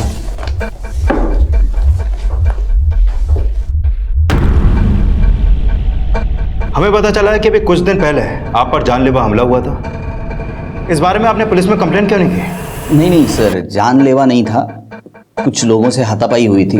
मामला इतना बड़ा भी नहीं था जिसमें पुलिस को इन्वॉल्व कर पाए, इसलिए मैंने कंप्लेंट नहीं की। क्या लगता है आपको किसने किया होगा ये सब? क्या हो रहा है? जूनियर है तो कॉलेज का टूर करवा रहे थे सर। टूर करवा रहे थे, रैगिंग कर रहे थे तुम? सर रैगिंग मैं नहीं करता सर, मैं करता ही नहीं बिल्कुल। तुम्हें मालूम है ना कानूनन जुर्म है वो, पता है सर? पुलिस को फोन करता हूँ। नहीं सर, मैं रैगिंग कर ही नहीं रहा था सर। मैंने देखा है, यू आर रस्टिकेटेड। किसी और कॉलेज में जाके अपना सिक्का चलाना। इस कॉलेज में तुम जैसे लोगों को एंट्री भी नहीं मिलेगी। किशोर, इसका कैरेक्टर सर्टिफिकेट बनाते समय इस इंसिडेंस को जरूर मेंशन करना। मैम प्लीज मुझे माफ कर दीजिए मैम, दोबारा मैं ऐसा नहीं करूंगा, मेरी जिंदगी बर्बाद हो जाएगी, प्लीज मैम। इनफ। मैम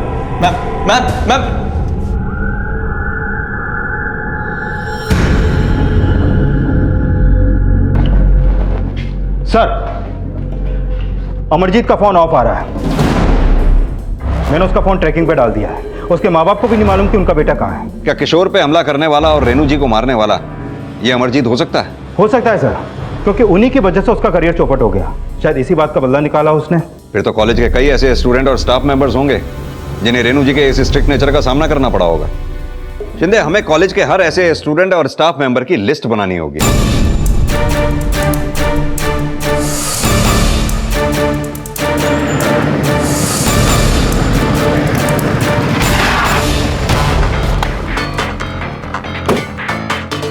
बच्चों के साथ रेनू के बर्ताव और अमरजीत वाले एंगल ने इस केस में कुछ नए एंगल्स जोड़ दिए थे। पुलिस ने रेनू के परिवार के बारे में जब और पता लगाया तो कुछ और चौंकाने वाली बातें उनके सामने आई। सर, यहाँ कॉलेज में तो काफी चौंकाने वाली बातें सामने आई हैं। सौरभ के यहाँ पर कई लड़कियों और टीचर्स के साथ अफेयर रह चुके हैं और कईयों को तो उसकी मां ने इसी वजह से कॉलेज से निकाला भी है। रेनू जी अक्सर सौरभ की इन हरकतों को छुपाने की कोशिश करती थी। सर, हमें यहाँ पर सौम्या नाम की एक टीचर के बारे में भी पता चला है जिसके साथ शायद इन दिनों सौरभ का चक्कर चल रहा है। आपका सौरभ के साथ क्या रिश्ता है? जी वो इस कॉलेज के ट्रस्टी हैं और मैं यहाँ पढ़ाती हूँ। बस इसी वजह से हमारी बातचीत होती रहती है। एक्चुअली काफ़ी टाइम से मेरा प्रमोशन रुका हुआ है, तो बस इसी सिलसिले में इन दिनों कुछ ज़्यादा बातचीत होती रहती है। शिंदे, परिवार वाले अपने आप को जितना दूध का दूल्हा दिखाते हैं उतने हैं नहीं। इनमें एक करैक्टर ऐसा है जो चुपचाप बैठा तमाशा देख रहा है। मंजरी? हाँ, मंजरी।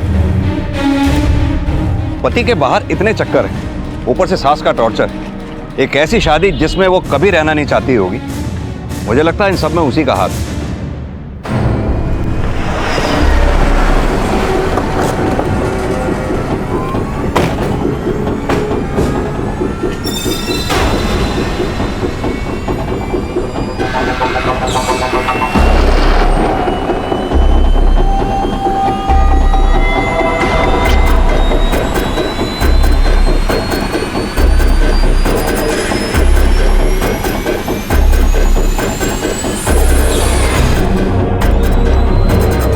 सर, कुछ नहीं मिला। ये सौम्या और सौरभ के बारे में पता है आपको?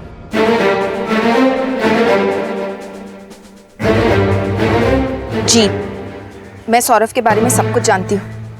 उसे अपने आसपास लड़कियों और औरतों का होना बहुत अच्छा लगता था। कई बार तो एक साथ उसकी 3-4 गर्लफ्रेंड्स होती हैं। फिर तो सौम्या और सौरभ के बीच में क्या रिश्ता है ये भी अच्छी तरह से पता होगा आपको। जी हाँ, वो एक दिन मैं प्रेग्नेंट हूँ और इस बच्चे का बाप सौरभ है। मैं इस बच्चे का अबॉर्शन नहीं कराऊंगी। मुझे सौरभ के साथ रहना है। ये पॉसिबल नहीं है। मैं कुछ नहीं जानती, मैं अबॉर्शन नहीं कराऊंगी। देखो, सौरभ की मंजरी के साथ शादी हो चुकी है।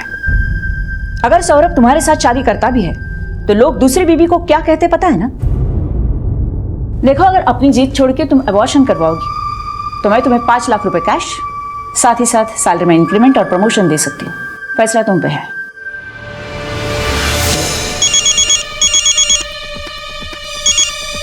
हेलो मंजरी, तुम्हारा पति मेरे होने वाले बच्चे का बाप बनने वाला है। क्या बकवास कर रही हो? कौन हो तुम? मैं कोई बकवास नहीं कर रही हूँ। अगर तुम्हें भरोसा नहीं है तो तुम खुद कॉलेज आकर अपनी सास से पूछ लो। तुम्हारी सास ने मुझे अबॉर्शन करने के लिए 5 लाख रुपए और सैलरी में इंक्रीमेंट देने का ऑफर किया है। तुम्हें जब इतना सब मिल रहा है तो मुझे क्यों फोन कर रही हो? तुम्हारे पति ने मुझे धोखा दिया है। उसने मेरी फीलिंग्स के साथ खेला है। तुम्हारी सास ने जो दिया वो मूल था। अब मैंने तुम्हें बताकर अपना ब्याज वसूल किया है। सौरभ, मुझे तुम्हारे साथ नहीं रहना है। मुझे डिवोर्स चाहिए। अगर भाई वक्त दिन में मैं किसी के भी साथ घूमूं, रात में तो तुम्हारे पास वापस आता हूँ ना। ये कैसी बातें कर रहे हो तुम? और कितनी लड़कियों के साथ चक्कर है तुम्हारा?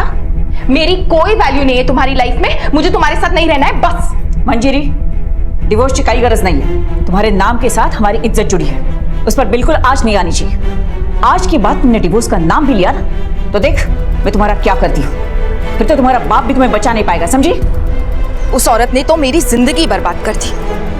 अच्छा वो मर गई। हमारी शादी को तो सिर्फ एक सौदा समझा उसने। हमेशा अपने सौरभ की तरफदारी करती थी, शायद इसीलिए भगवान ने उसे उठा लिया। कहीं ऐसा तो नहीं गुस्से में आकर आपने ही अपनी सास को मार दिया हो? सर अगर मुझे ऐसा ही करना होता तो कब का करके इस घर से निकल चुकी होती, और अब मैं ऐसा क्यों करूंगी? अब तो मुझे ऐसे रहने की आदत हो चुकी है।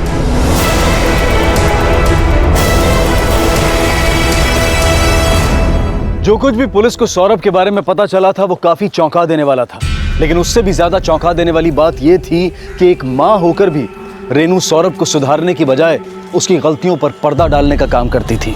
रेनू ने अपने स्वभाव के कारण अपने कई दुश्मन बना लिए थे। पुलिस इन्वेस्टिगेशन में ऐसे कई तथ्य सामने आए जिन पर रेनू ने झूठ की चादर डाल रखी थी और जो अब परत दर परत खुल रहे थे। और मंजरी के बयान से यह साफ था कि रेनू पाटिल अपने कॉलेज की प्रतिष्ठा को बचाने के लिए किसी भी हद तक जा सकती थी, फिर उसके लिए चाहे सच को छिपाने के लिए कोई भी कीमत क्यों न देनी पड़े। पर क्या मंजरी और किशोर के बीच का कोई सच अब भी छुपा हुआ था जो सामने आना बाकी था? बस कुछ ही दिनों की बात है मंजरी, सब कुछ ठीक हो जाएगा। जिंदगी हमें दूसरा मौका जरूर देगी। मुझे नहीं लगता मेरी तकदीर मुझे दूसरा मौका देगी।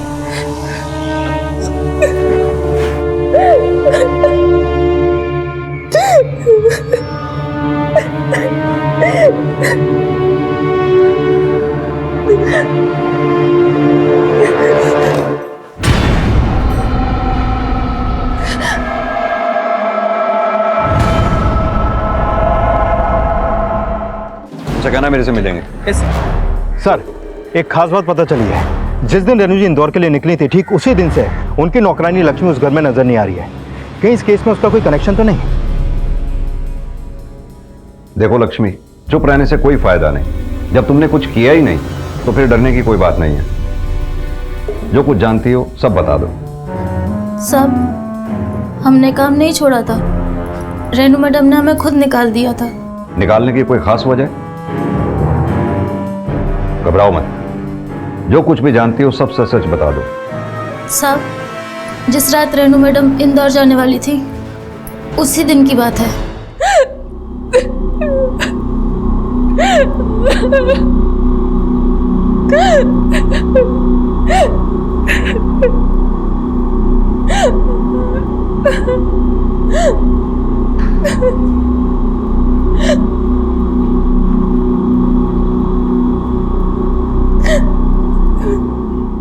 क्या हुआ मंजरी? देखो रोने से कुछ नहीं होने वाला। जो हुआ है उसे भूल जाओ और जो है उसे एक्सेप्ट करके आगे बढ़ो, समझी तुम?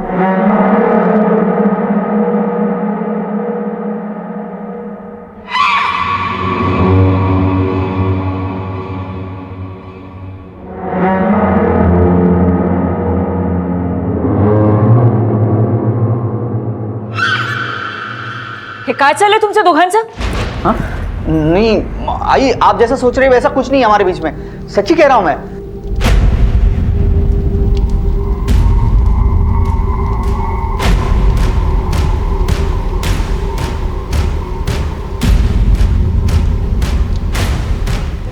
लक्ष्मी, है ये पैसे। कल से आने की जरूरत नहीं है। बिना काम किए पूरे 1 साल के पैसे मैं इसलिए दे रही हूँ ताकि किसी के सामने तू मुंह ना खोले। अगर ऐसी कोशिश भी तूने की तो तू तो जानती है परिवार की इज्जत बचाने के लिए मैं कुछ भी कर सकती हूँ, समझी?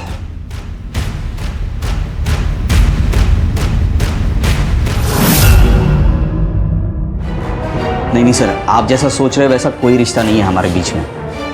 उनका रिश्ता तो रागिनी के साथ है। पिछले 8 सालों से चाहते हैं एक दूसरे को। रागिनी आई नहीं चाहती थी कि हम एक हो, इसलिए मैंने रागिनी से कभी शादी नहीं की। पिछले 8 साल से हम एक दूसरे को चाहते हैं। रागिनी इस वक्त है कहाँ? अब तो रागिनी भी कॉलेज में जूनियर प्रोफेसर है सर। उस वक्त तो उन दोनों को अलग होना पड़ा था, पर अब आई रही नहीं तो शायद इस बार उन्हें अलग ना होना पड़े। ये रागिनी ने दोबारा कॉलेज कब ज्वाइन किया? यही कुछ 4-5 दिन हुए होंगे। यानी रेनू जी के जाते ही रागिनी की एंट्री। Good plan. कहीं ऐसा तो नहीं 8 साल पुराने प्यार के आगे एक माँ की बलि चढ़ गई? क्योंकि जैसे ही रेनू जी रास्ते से हटी वैसे ही किशोर की प्रेमिका रागिनी कॉलेज की जूनियर प्रोफेसर बन गई। ये पुणे और मनमाड़ के बीच जितने भी टोल नाके हैं सबके सीसीटीवी फुटेजेस चेक करो। किशोर, रागिनी, मंजरी तीनों के कॉल रिकॉर्ड्स और लोकेशन डिटेल्स मंगवाओ। जरूर कुछ हाथ लगेगा। Okay sir.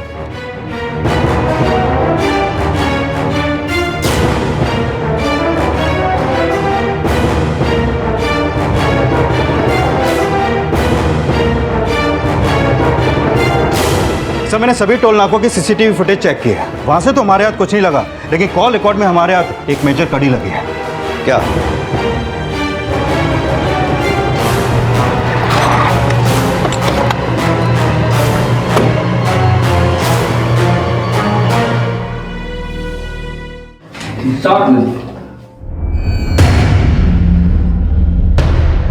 तुम नहीं मारा रेनू जी को। तुम्हारी कार भी हमारे कब्जे में है और उस कार से हमें रेनू जी के ब्लड के स्टेन्स भी मिले।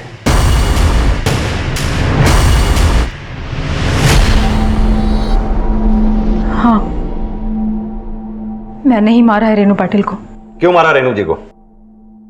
क्योंकि उनकी घटिया सोच ने मेरी जिंदगी उजाड़ के रख दी थी। लेकिन 8 साल बाद किस्मत ने एक बार फिर मुझे किशोर से मिला दिया। किशोर भी मेरी मदद करना चाहता था, मुझे अपनाना चाहता था, लेकिन रेनू पाटिल के जीते जी ये मुमकिन नहीं था। तभी मैंने फैसला किया कि मैं उसे जान से मार दूंगी। रामनाथ को अपने प्लान में कैसे शामिल किया? आखिर मिलता क्या है तुम्हें ड्राइवर की नौकरी करके? इतनी ईमानदारी से नौकरी करते हो और गालियां सुनने को मिलती हैं तुम्हें। ये कहाँ का न्याय है? मैंने सुना है बेटी की शादी की दहेज के लिए तुमने रेनू से पैसे मांगे थे। मिले? नहीं मिले ना? उल्टा शादी कैंसिल होने की वजह से तुम्हारी बेटी ने ही आत्महत्या करने की कोशिश की। कैसे रखोगे जिंदगी भर इसका ख्याल? दवा दारू में बहुत खर्चा होता है। अगर तुमने मेरा साथ दिया तो बहुत जल्द मैं किशोर से शादी करके इस घर की मालकिन बन जाऊंगी।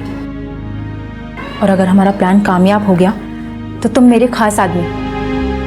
उसके बाद मैं तुम्हारी बेटी को किसी तरह की कोई तकलीफ नहीं होने दूंगी। तुम्हें इतना पैसा दूंगी जितना तुम सोच भी नहीं सकते हो।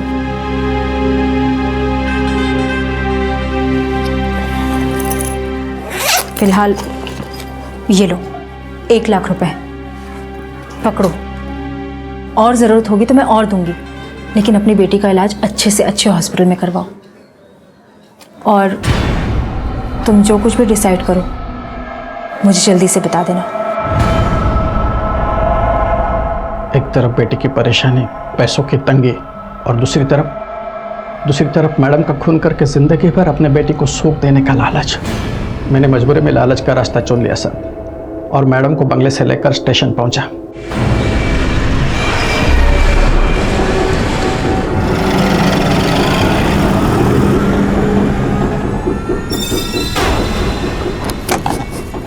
अरे कैसी गाड़ी पार्क कर दी, दरवाजा ही नहीं खुल रहा। रेनू को बेहोश करने के बाद हम उसी की गाड़ी से जंक्शन के बाहर आ गए और फिर उस जगह पहुंचे जहां मैंने अपनी गाड़ी पार्क कर रखी थी।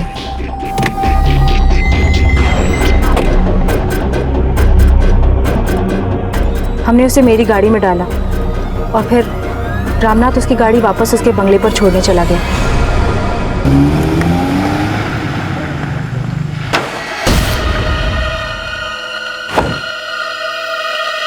रामनाथ के वापस आने के बाद हम इंदौर के लिए निकलने वाले थे। हमारा प्लान ये था कि हम उसे इंदौर लेके जाते, वहीं उसे मारकर कहीं फेंक देते, ताकि पुणे से इतने दूर होने की वजह से उसे कोई पहचान नहीं पाता और मामला वहीं दब जाता। हम इंदौर के लिए निकलने ही वाले थे कि रेनू को होश आ गया।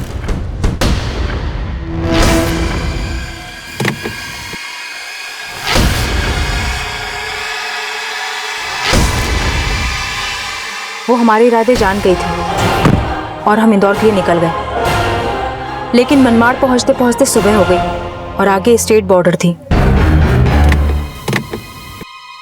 हम अच्छी तरह से जानते थे कि स्टेट बॉर्डर पर कड़ी चेकिंग होने की पूरी संभावना थी। इसीलिए हमने रेनू की बॉडी मनमाड़ में ही रेलवे ट्रैक पर फेंक दी, ताकि उसकी बॉडी ट्रेन के नीचे आकर कट जाए और कोई शिनाख्त ना कर पाए।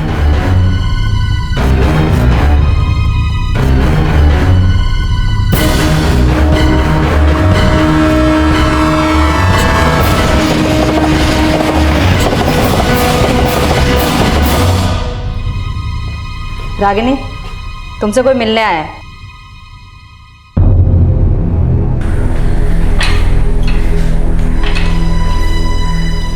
काहे केलस तू है रागिनी? अरे मैं खुद उस घर से निकलने की कोशिश कर रहा था ताकि तुम और मैं अलग से दुनिया बसा सके। तुम्हारी एक गलती की वजह से सब खत्म हो गया।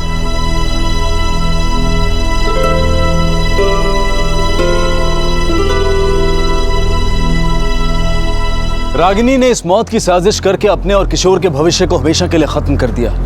लेकिन एक सवाल यह भी है कि क्या रेनू की मौत के लिए सिर्फ रागिनी और रामनाथ ही दोषी हैं? रेनू ने अपने अधिकारों को अपना अहंकार बना लिया था और उसका यही अहंकार उसके पतन का कारण बना।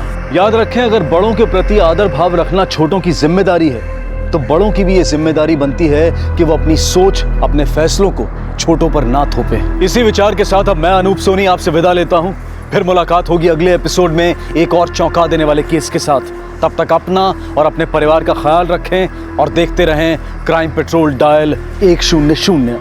सबक एक को सीख हम सबको। जय हिंद। क्राइम पेट्रोल्स के और भी दिलचस्प कहानी देखने के लिए हमारे चैनल को सब्सक्राइब करें और बेल आइकॉन दबाना न भूलें।